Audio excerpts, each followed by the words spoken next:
In 2022, something happened in China that wasn't supposed to be possible. Xi Jinping broke a rule that had protected the country for 40 years, a rule designed to prevent another Mao Zedong. But to understand why Xi became what he swore China would never allow again, you need to know what happened to him as a child.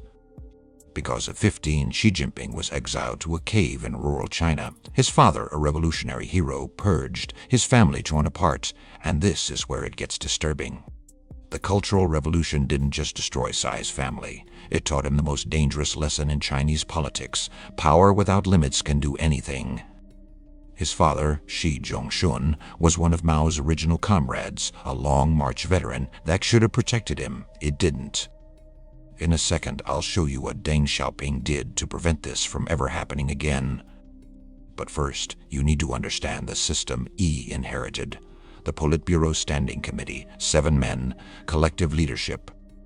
No personality cults, no lifetime rulers. This was Deng's insurance policy. After Mao died, Deng Xiaoping built a cage around power, 10-year term limits, mandatory retirement ages, collective decision-making. The message was clear. Never again would one man control everything. But that's not the crazy part. Xi Jinping spent 7 years in that cave. While other elite children fled to cities, Xi stayed. He joined the Communist Party. He learned to lead in the provinces far from Beijing's spotlight. Wait until you hear what this rural strategy actually meant.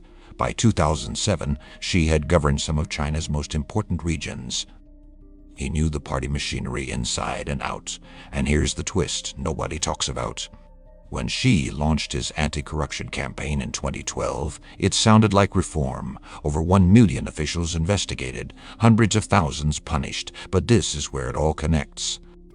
Bo Xi, Zhou Yongkang, Xu Kaihu, every major rival gone, not for corruption, for threatening Xi's consolidation. In a second, I'll reveal how far Xi's control actually reaches. But first, look at what happened to the Communist Party itself. 2017, the 19th Party Congress, Xi Jinping thought added to the party constitution. Only Mao and Deng had achieved this while alive. The cage Deng built, Xi just walked out of it. And here's where it gets really interesting. November 2022, protests erupted across China.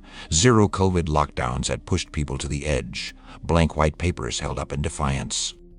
For a moment, it looked like Xi might face real resistance.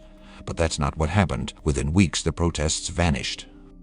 No concessions, no reforms, just silence. Wait until you see what Xi did next. October 2022, the 20th Party Congress. Xi secured an unprecedented third term.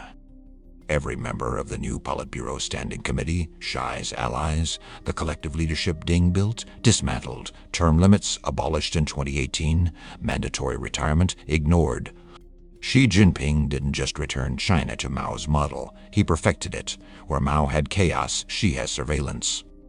Where Mao had ideology, Xi has technology. The emperor isn't new. He just learned from the last one's mistakes. If this opened your eyes to how power really works, hit that like button and subscribe to ClarityLabX for more hidden truths behind today's headlines. Drop a comment below. Do you think Xi's consolidation will last, or are we watching history repeat itself? Let's discuss.